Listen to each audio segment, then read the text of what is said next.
माया music Raghunathpur की शानदार प्रस्तुति। बरसा के फूल बन जाना गोरियो,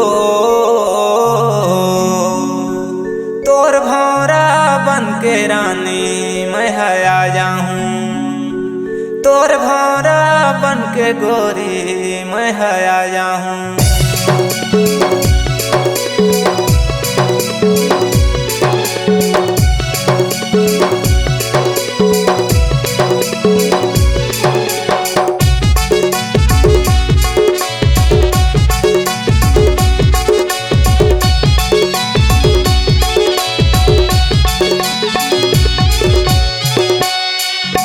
परसा के फूल बन जाना गोरियो, परसा के फूल बन जाना रानियो। तोर भौरा बन के गोरी मैं आ जाऊं।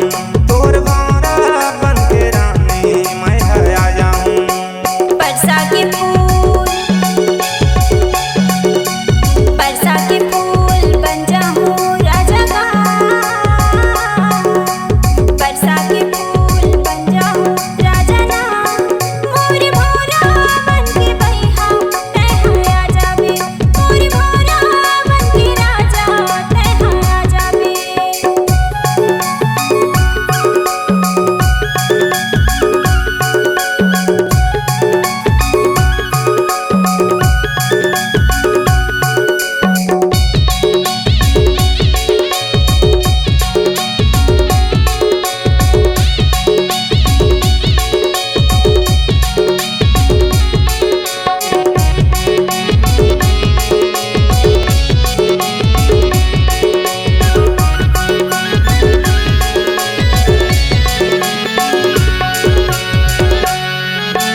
अगहन महीना में मोरे संगी सरसों हर सुखर फूले वो, सरसों हर सुखर फूले।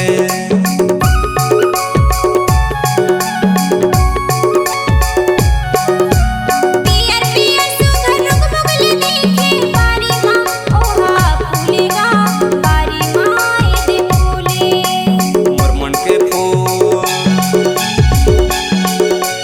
मोर मन के फूल बन जाना गोरियो, मोर मन के फूल बन जाना रानियो। तोर भौरा